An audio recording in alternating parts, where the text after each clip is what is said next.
Bienvenidos una semana más a Bracken Books, donde seguimos repasando una a una las fabulosas aventuras de Harry Potter. Hoy toca echar un ojo al quinto libro de la saga, La Orden del Fénix. Ojo, como siempre que estamos analizando esta saga, el programa de hoy contiene spoilers, por lo que si no quieres que se te destripe parte del argumento, recomiendo pausar el podcast y continuar una vez lo hayas leído. Así que advertidos estáis. ¡Vamos allá!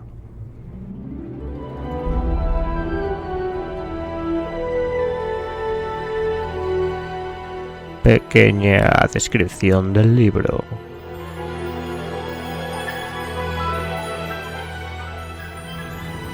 Analizando el formato del libro en cuestión, algo hay que destaca y mucho, y es que Harry Potter y la Orden del Fénix es el libro más extenso de toda la saga, con nada menos que 896 páginas.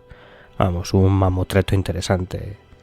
Hay que recordar que la saga se inicia con librillos como La Piedra Filosofal y La Cámara Secreta, que no llegan a las 300 páginas y son bastante infantiles.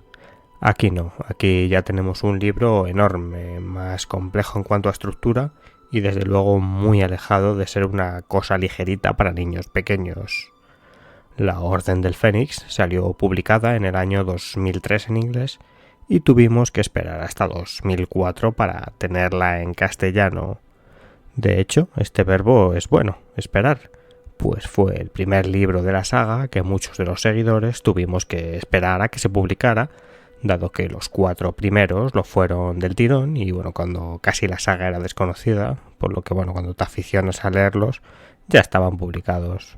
Una curiosidad interesante sobre este libro, aunque un poco lúgubre, es que justo cuando salió en España sucedieron los salvajes atentados terroristas del 11 de marzo de 2004 en Madrid.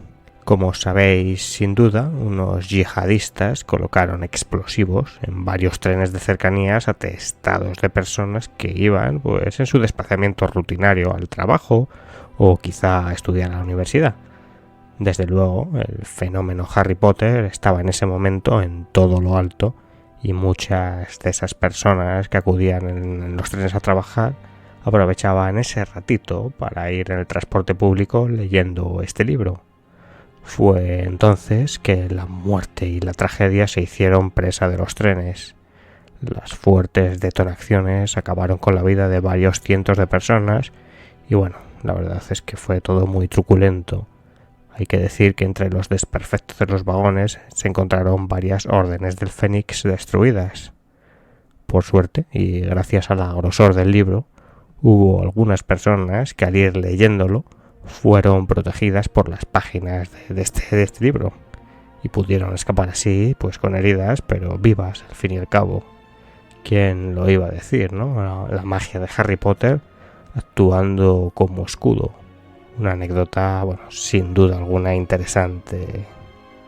Pero volviendo sobre la novela, uno de los temas que trata la Orden del Fénix es sobre la incompetencia del ministerio y especialmente de sus ministros, Cornelius Fudge, que no duda en usar su poder para imponer sus convicciones, o mejor dicho, para difamar a aquellos que tienen opiniones diferentes a él, incluso a riesgo de comportarse de forma ilegal, como le dice Dumbledore en la siguiente cita.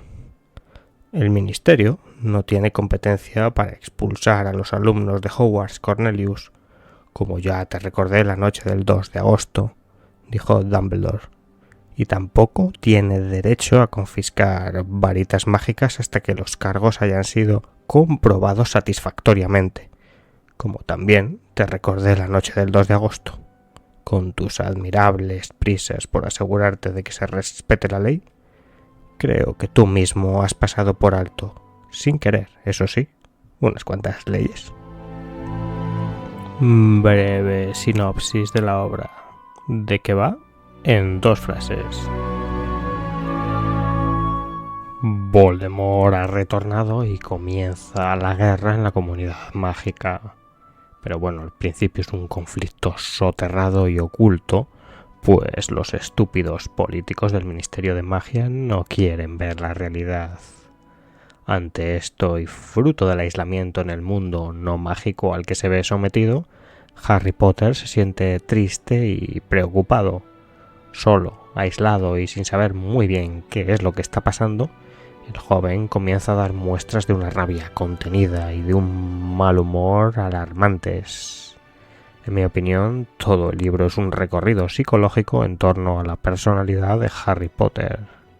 En sus páginas conoceremos el cuartel general de la Orden del Fénix, la sociedad secreta fundada por Dumbledore que se opone a Voldemort y lucha contra él. También habrá un misterio relacionado con un arma que el malvado Señor Tenebroso busca para tener un poder que antes no tenía, la información. Además, el ministro de Magia no se contenta solo con negar la existencia de Voldemort, sino que también tratará de desacreditar y marginar a los que afirman que ha vuelto. Harry es tachado de inepto y loco, y Dumbledore de viejo chocho. Pero esto no parecerá suficiente al ministro, pues también realizará una acción que va a marcar definitivamente el quinto curso de Harry Potter en Hogwarts. Infiltrará en el colegio a su mano derecha, la malévola y despreciable Dolores Umbridge, una bruja ansiosa de poder y que se cree en el uso de la verdad absoluta. Y cruel, muy cruel. Una bruja que hará que el año para Harry sea un absoluto calvario. Porque si de algo va a estar trufada esta quinta novela del joven Potter y compañía, es de frustraciones, dudas y aburrimiento, y de cómo afrontarlas. Los personajes. Hay varios personajes secundarios que aparecen en este libro. Retoma parte de su protagonismo Remus Lupin, que ya apareciera en El prisionero de Azkaban, y bueno, otros brujos como Mundungus, un bandido que es reclutado por la Orden del Fénix por sus múltiples contactos en el mundo ilegal. También está el fuerte Kingsley Shacklebolt y la torpe y simpática Tonks, ninfadora Tonks. Todos ellos son pertenecientes a la Orden del Fénix, que es casi un personaje en sí en esta novela. Pero bueno, si hay un nuevo personaje que destaca, es el de Dolores Jane Umbridge, subsecretaria del ministro de Magia. También será nombrada profesora de defensa contra las artes oscuras y durante el curso, bueno, tratará de controlar Hogwarts y ajustar su calidad a los estándares del ministerio, es decir, inmiscuirse en la gestión que Dumbledore realiza y tratar de controlar el colegio porque consideran tanto Umbridge como su jefe, el ministro Fudge, un enemigo potencial a Dumbledore, ¿no? Al venerable anciano. Para ello, la profesora Umbridge será elevada a la categoría de suma inquisidora y tendrá casi plenos poderes. Pero bueno, esto no es más que una enumeración de sus cargos, por decirlo de algún modo. ¿Cómo es Umbridge en realidad? Dejemos que Rowling nos la describa. En medio del absoluto silencio con que fueron recibidas las palabras de Dumbledore, la bruja que estaba sentada a la derecha de Fudge se inclinó hacia adelante y Harry pudo verla por primera vez. Le pareció que era como un sapo, enorme y fofa, muy poco cuello como tío Vernon y una boca también muy ancha y flácida. Tenía los ojos grandes, redondos y un poco saltones.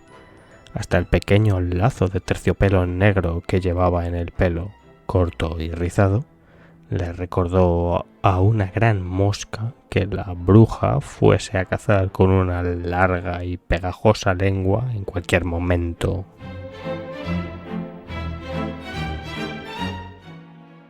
Un sapo gigante. Así la describe Rowling. Bueno, y esta es la primera impresión que de ella tiene Harry.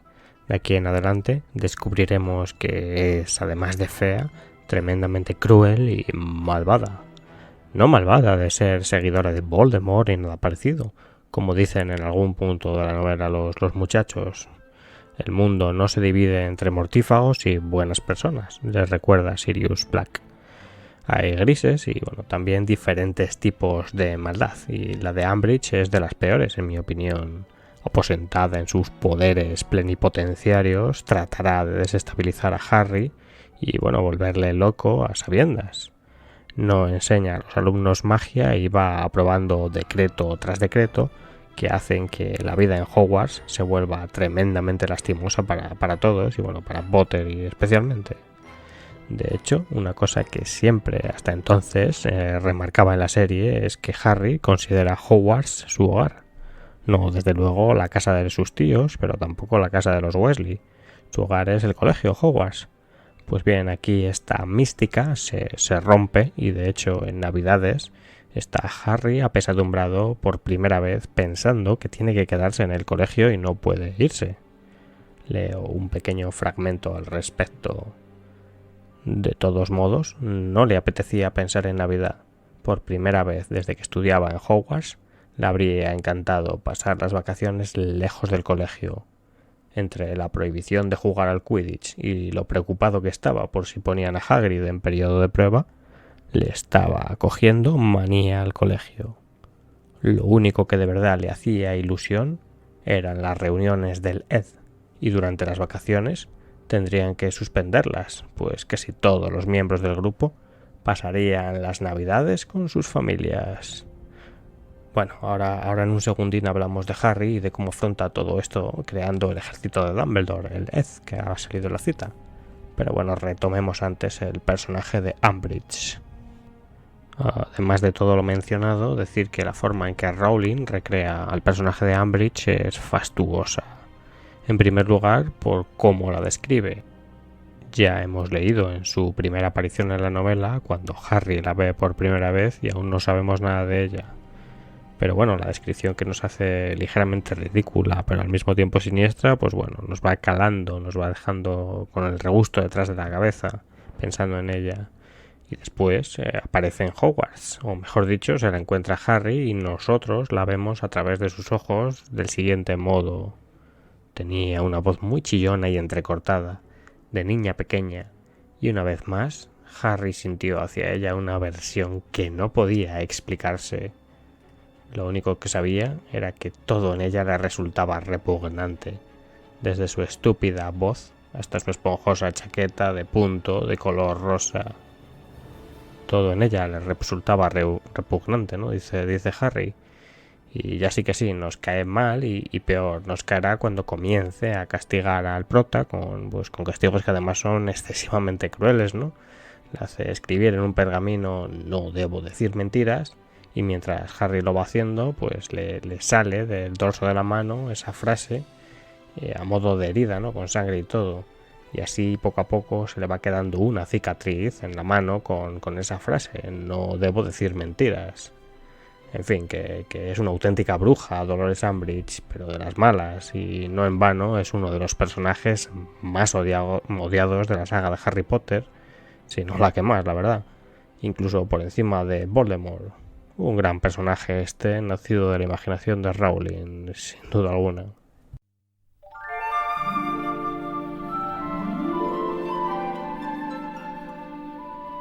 El otro gran protagonista de la novela es Harry. Claro, y diréis, pues como en todas, ¿no? Pues sí y no. En cierto modo, es que aquí en Harry Potter y la Orden del Fénix conoceremos a un Potter diferente al resto de Harrys, ¿no? Más profundo. Ya vimos en el cuarto libro que bueno, Harry comenzaba a mostrar interés por las chicas y también empezaba a salirle pues geniecillo, ¿no? En plan, se volvió un poco más rebelde. Estaba madurando y volviéndose un adolescente, desarrollando un arco argumental y psicológico pues la más de interesante. Naturalmente, este arco se despliega aún con más fuerza incluso en esta novela. En primer lugar, en lo que a mujeres se refiere, Harry quedará prendado de la bella Cho Chang, que parece que le corresponde. Harry se siente patoso en su presencia, no sabe muy bien cómo interactuar con ella, ni comprende bien sus sentimientos. Y bueno, la verdad es que fantasea con la posibilidad de impresionarla todo el rato. Curioso como piensa Rowling que ligamos los hombres, ¿no? El caso es que, bueno, al final se acaba produciendo el ansiado primer beso y Harry al menos es feliz durante algunas páginas, no muchas. Pero todo es complejo y el muchacho está confundido porque no sabe bien la forma adecuada de comportarse con las mujeres y no le acaba de ir bien. Y bueno, en un momento dado piensa lo siguiente: eso es lo que deberían enseñarnos aquí, pensó y se giró hacia un lado. ¿Cómo funciona el cerebro de las chicas? Sería mucho más útil que lo que nos enseñan en adivinación, desde luego. Parece que incluso yendo a un colegio donde se aprende a hacer magia maravillosa, resulta más útil aprender los sentimientos y cómo relacionarnos con las demás, especialmente si son chicas. Pero bueno, este componente de maduración con respecto al sexo opuesto es solo uno de los dos que quiero tratar. El otro es relativo al humor agrio y a la mala leche en general que se va desarrollando en el personaje de Potter. Ya desde el inicio de la novela vemos que Harry está enfadado y frustrado y un tanto irascible. Por ejemplo, durante el verano echa mucho de menos a Ron y a Hermione y quiere volver a verlos y volver al mundo mágico, pero lo primero que hace cuando al fin es rescatado y llevado al cuartel general de la Orden del Fénix es ponerse a chillar como un loco, enfadarse y bueno, querer estar solo, ¿no? Lo dice de hecho. Parece mentira que había estado queriendo verlos y lo primero que quiere es quedarse solo. En fin, recrea bien Rowling ese personaje de 15 años, mitad hiperhormonado, mitad estúpido y que todos hemos sido y conocido alguna vez. Además, Harry tiene otros traumas que le condicionan. Su lucha sin cuartel con Voldemort y ver la muerte de su compañero Cedric al final de la última novela lo ha, bueno, ¿cómo decirlo?, le ha trastornado. Y sí, quizá esa sea la mejor palabra. Harry se va volviendo una persona, bueno, un tanto cruel. Se mete alguna vez con Ron y con Hermione, discuten bastante. En fin, incluso por momentos parece un niño tonto. Otras veces realmente muestra muy bien los sentimientos que sufre una persona atribulada por la desesperación. Leo un fragmento que lo representa especialmente bien. El sentimiento de culpa que llenaba el agujero que Harry tenía en el pecho, una especie de monstruoso y pesado parásito, empezó a retorcerse y contorsionarse. Harry ya no podía más, no soportaba ser quien era. Nunca se había sentido tan atrapado por su propia mente y por su propio cuerpo, y nunca había deseado con tanta intensidad ser otra persona o tener cualquier otra identidad. Esta sensación de desesperación es aprovechada por Rowling y bueno, por Voldemort realmente para llevar la historia de este libro a su clímax final, donde por culpa de que Harry quiere hacerse el héroe, por así decirlo, bueno, en realidad lo que quiere es salvar a Sirius, pero porque piensa que Voldemort lo tiene preso y lo está torturando, pero todo en verdad es una celada que el mago oscuro ha pergereñado precisamente confiando en que Harry acudirá a su rescate por su intensa pasión por hacerse el héroe y por salvar a la gente. Y lo gracioso es que en esta ocasión el engaño no es para nada tan denso ni tremendo como en el libro anterior. Aquí se ve bien que es un poco una farsa.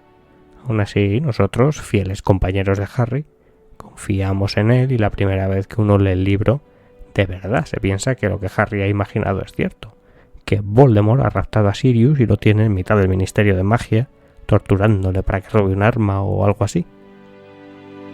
Pero bueno, es un libro que en ese aspecto está bien, poco más que decir. Quizá comentar que bueno, nos reencontramos con los merodeadores en una de las mejores escenas del libro. Ya sabéis que los merodeadores era el grupo de amigos de James Potter, el padre de Harry, y bueno, su padrino también estaba entre ellos, ¿no? Sirius Black. Como digo, vuelven a aparecer en la novela y lo curioso es que en esta ocasión los vemos como un poco, bueno, canallitas por no decir acosadores. Claro que el acosado era el mismísimo Severus Snape y que si por algo se caracteriza este personaje es por ser el más buller de todo Hogwarts, sin importarle de hecho que sus acosados, ¿no? los que acosa a Snape sean sus propios alumnos, unos niños de 12 o 13 años. Esto es interesante y bueno, va un poco en relación con lo comentado antes, ¿no? En este libro ya digo que los personajes no empiezan a no ser buenos o malos malísimos.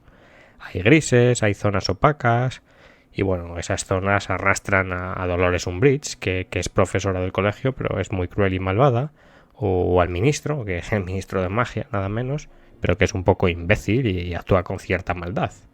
o incluso al propio Dumbledore, que sí, que es un venerable anciano que siempre ayuda a Harry y que es, bueno, como el padre protector, pero que en este libro pues pasa del propio Harry y lo tiene bastante marginado sin darle ninguna explicación.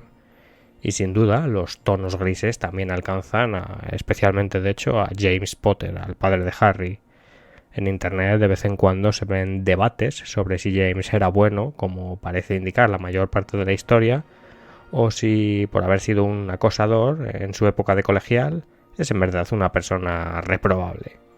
Este debate dice mucho más sobre la naturaleza de la gente que participa en él que de James Potter, que no deja de ser un personaje de ficción y que además, bueno, hay que decir que sale bastante poco en el libro. Al fin y al cabo, ¿qué puede uno decir? Pues bueno, yo creo que James Potter es una persona íntegra, un luchador por el bien y que está dispuesto a arriesgar e incluso a perder su vida en defensa de su familia y de la lucha por lo que él quiere. Pero obviamente James no es perfecto. Cometió maldades en el colegio y cometió también actos tremendamente reprobables. Y ese es el kit de la cuestión, en mi opinión. Cometió actos reprobables, pero él en sí no es una persona malvada. Y creo, además, que este es uno de los mensajes de toda la obra de Rowling, que hay que confiar en las personas, que incluso cuando la gente obra mal, merece una segunda oportunidad, y que hay que promover las cosas buenas y reprochar las malas, sí, pero sin dejar a nadie por el camino. Bueno, a nadie no. Siempre hay que dejar atrás a Voldemort, que sí que le podemos dar por perdido y por malvado absoluto. Ventajas de la literatura, que permitan que existen malvados del todo como Voldy. Temas y valores de la obra.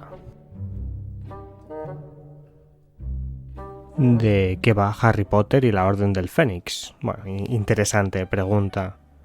Yo cuando leí este libro por primera vez me encantó. Me gustó mucho y me lo leí, pues bueno, del tirón, y más teniendo en cuenta que fue el primer libro de Potter que tuve que esperar para que saliera. Pero bueno, con las relecturas que le he hecho, pues la verdad es que ha ido perdiendo fuelle. ¿Y por qué? Pues bueno, yo creo que es porque la trama es demasiado vacía de contenido. Sí, es cierto que sus 900 páginas se rellenan de acontecimientos de todo tipo y de aventuras, pero bueno, la mayor parte del libro en realidad va de cómo Harry Potter deja de percibir Hogwarts como su hogar porque la malvada Umbridge se lo hace pasar muy mal, y de cómo él, Harry, se revela ante esta situación, ante la injusticia de Umbridge, ante su frustración y bueno, ante todo un poco. Se revela a veces con sentido y otras sin él, como un adolescente que es lo que es. Y ese es el tema central de la novela, el ambiente opresivo que poco a poco se va cerniendo en torno a Harry y su rebelión, a veces de forma como digo, muy madura y como un héroe, como es con la creación de Led, del ejército de Dumbledore, pero otras de forma, pues eso, algo más inmadura, chillando y provocando la cólera de la profesora, que aprovecha así para torturarle y quitarle privilegios. Y leo del libro. Harry tenía la impresión de que la profesora Umbridge le estaba privando metódicamente de todo lo que hacía que su vida en Hogwarts resultara agradable. Las visitas a la cabaña de Hagrid, las cartas de Sirius, su saeta de fuego y el Quidditch. Y él se vengaba de la única forma en que podía, redoblando sus esfuerzos con Eled. Y es que Eled, el ejército de Dumbledore, es una agrupación de muchachos, amigos de Harry, y que se reúne de forma secreta para aprender magia defensiva que les sirva en la lucha contra el Señor Tenebroso. Y aunque la idea de este ejército de Dumbledore es obra de Hermione, es idea de ella, que es la que lo funda, realmente el que lo lidera es Harry, y lo lidera porque es en torno a su figura que se reúnen todos, y también porque él es el profesor encargado de enseñar a sus amigos defensa contra las artes oscuras. Sí, es que en este libro Harry es eso, como digo, mitad un estúpido insolente y un tanto cojítega, y por otra parte un líder carismático que ayuda a sus amigos a ser mejores. Así que bueno, eso es relevante en esta parte de la novela. Otros temas que se tratan y que vienen ya del cuarto volumen, como comentamos en su momento, son los de la militancia de Hermione en su intento de dar a los elfos derechos laborales y derechos de igualdad.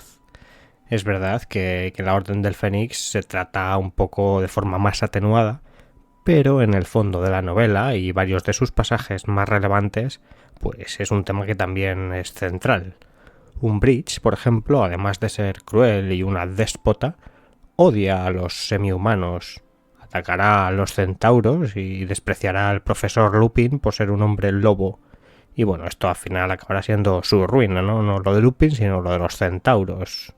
Este mensaje de igualdad también se ve en la lucha final entre Dumbledore y Voldemort, que se desencadena en mitad del Ministerio de Magia. Y en medio del vestíbulo, que es donde combaten, hay una enorme fuente en la que un mago y una bruja son estatuas reverenciadas por otras de un elfo, un centauro y un duende, ¿no? Y eso es un poco la metáfora, porque durante la lucha es destruida la estatua porque, como dice Hermione, los magos y las brujas, en su desprecio por los otros seres mágicos, han cometido errores y maldades que van a comenzar a pagar, como parece que pasa con Sirius Black. El padrino de Harry, que en esta novela tiene un papel secundario pero muy relevante, es, sabemos que Sirius ayuda siempre a Harry y a sus amigos y que lucha en la Orden del Fénix, pero en esta novela está triste porque Dumbledore no le deja participar en la lucha directa como él quiere, ¿no? Sino que le tiene recluido en la casa de su madre por su seguridad. Incluso Sirius en un momento dado anima a Harry, a Ron y a Hermione a cometer imprudencias. En fin, una compleja personalidad la de Sirius para un personaje que cala hondo y que al lector va siempre viéndole como el hermano mayor del protagonista y se le coge cariño. Pues bien, al final de la novela Sirius muere. Avisé que el podcast iba con spoilers, así que nada de... Además hace ya mucho tiempo que se publicó. Como digo, Sirius muere y en parte es por culpa de la traición de su elfo doméstico, Kreacher, al que desprecia vivamente porque le recuerda a su infancia lastimosa en la casa materna. Y así es un poco como Sirius Black paga el no tratar a los elfos como seres sin sentimientos. Como dice el propio Dumbledore, Sirius no odiaba a Kreacher. Lo consideraba un criado que no merecía ni respeto ni atención. A veces la indiferencia y la frialdad causan mucho más daño que la aversión declarada. Hablemos ahora de Voldemort y de su temible poder y su capacidad para inocular cizaña en el mundo mágico. Pues en este libro apenas si hay grandes actos de magia negra orientados a hacerse con el control del mundo mágico por parte del Señor Tenebroso. Apenas, de hecho, si consigue que 13 de sus leales mortífagos, sus seguidores, se fuguen de la prisión de Azkaban. No más. Pero aún así divide al mundo mágico de una forma espeluznante. Los amigos se enfrentan a los amigos y gente como Seamus Finnegan, que es compañero de Harry y siempre se han llevado bien, pues también se enfrenta al propio Harry. O peor aún, también como Percy Weasley, hermano mayor de Ron y amigo de Harry hasta ahora, y que comienza a tachar al muchacho de loco y de niño mimado que solo quiere fama. Duro revés para Harry y también para los Weasley, que hace que de pronto su hijo mayor, uno de sus hijos mayores, se convierte como en un extraño que les omite y les tacha de poco ambiciosos en su formación dentro del mundo mágico. Y al final, pues esto hace que Harry esté gran parte del libro preocupado por este hecho, ¿no? Esta forma de esta capacidad que tiene Voldemort para dividir y generar conflictos. Además, esto sirve para mostrar aspectos determinantes del libro, y es el de la inutilidad de la política o de los políticos. Ya en la cuarta novela, en El Cáliz de Fuego, vimos que Rowling desprecia bastante el mundo de la prensa, y especialmente de la prensa rosa, a la que ataca mucho. En esta ocasión, el colectivo o la idea, la institución que es atacada es la de la política y concretamente la de los políticos. El ministro de magia, Cornelius Fudge, es aquí presentado como un inepto total que es incapaz de entender que Voldemort ha vuelto. Pero bueno, si solo fuera eso, pues bueno, tampoco habría mucho más. Pero es que además de ser incapaz de comprender que Voldemort ha vuelto, es que no duda este ministro Cornelius Fudge en utilizar su poder para perseguir y tachar de loco a Harry y a Dumbledore, a los que se le oponen de pensamiento. En fin, que es un idiota y representa muy bien al político aferrado al poder y más preocupado por esto mismo que por ayudar y proteger a sus gobernados. Joder, sí, casi parece una metáfora del Pedro Sánchez actual. Finalmente, lo último de lo que vamos a tratar es del final de la novela en sí. Porque Voldemort trató de matar a Harry Potter cuando este era un bebé. Pues nada menos que porque una profecía lo colocaba como su rival.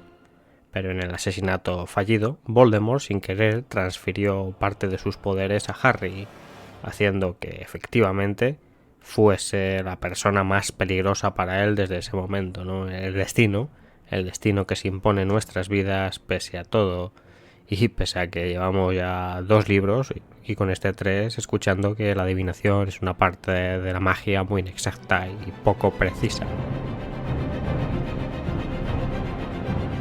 Reflexión final. ¿Por qué lo leí? Recomendación y lo que menos me ha gustado. Harry Potter y la Orden del Fénix es uno más de los libros de la saga y por tanto hay que leerlo. Y de verdad que creo que la primera vez que uno lo lee sorprende y hasta mola bastante. Esa malvada Umbridge que no sabes hasta qué punto va a llegar para hacerle la vida imposible a Harry.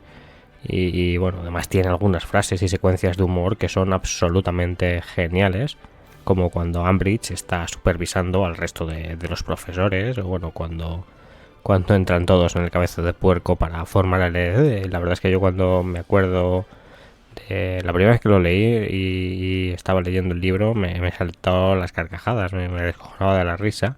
Incluso hoy que sé lo que va a pasar y por tanto pues bueno, pierde cierta gracia, me sale una sonrisilla cuando leo estos pasajes. Dicho esto, también hay que comentar que me parece un libro flojo.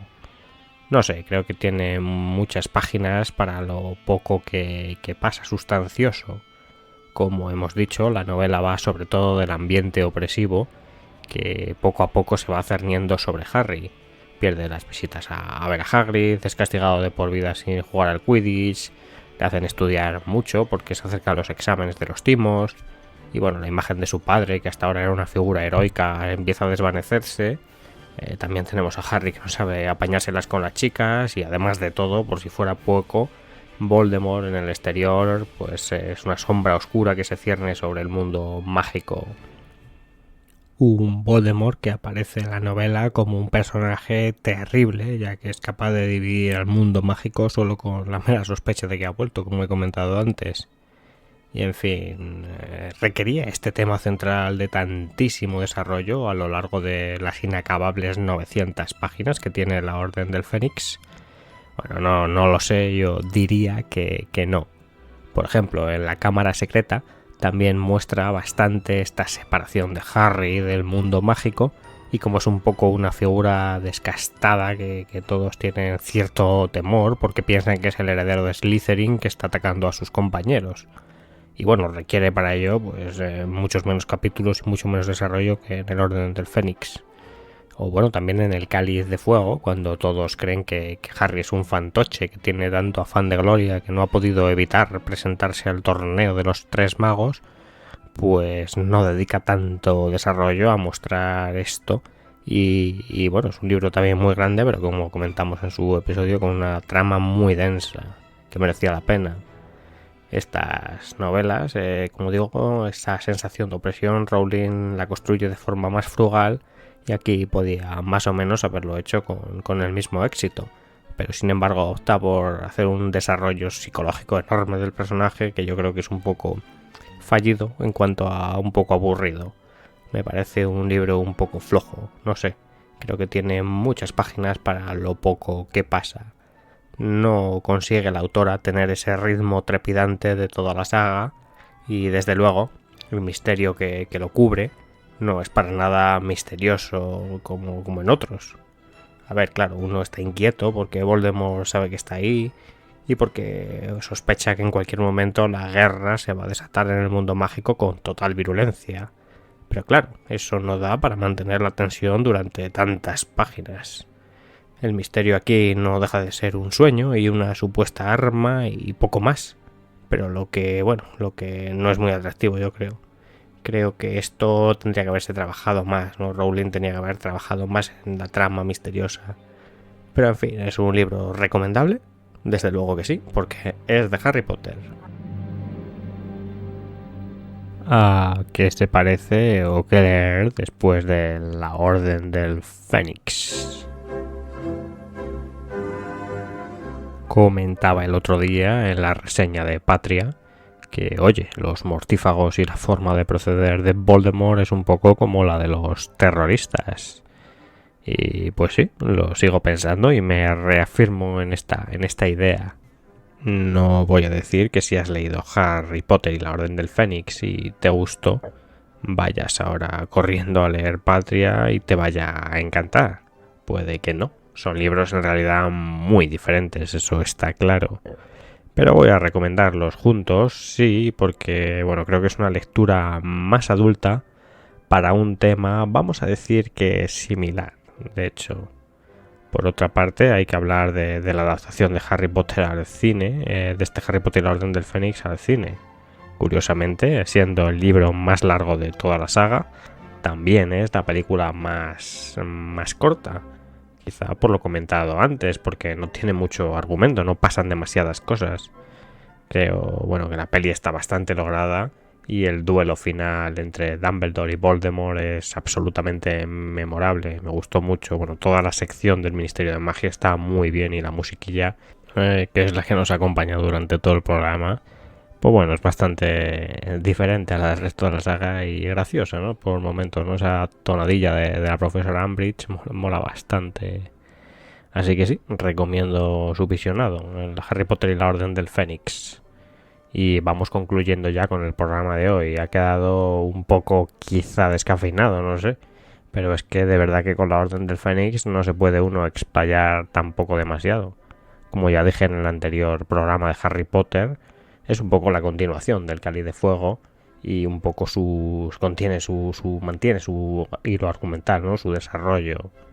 Espero en cualquier caso os haya gustado el programa y os den ganitas de volver a leer las aventuras de Harry.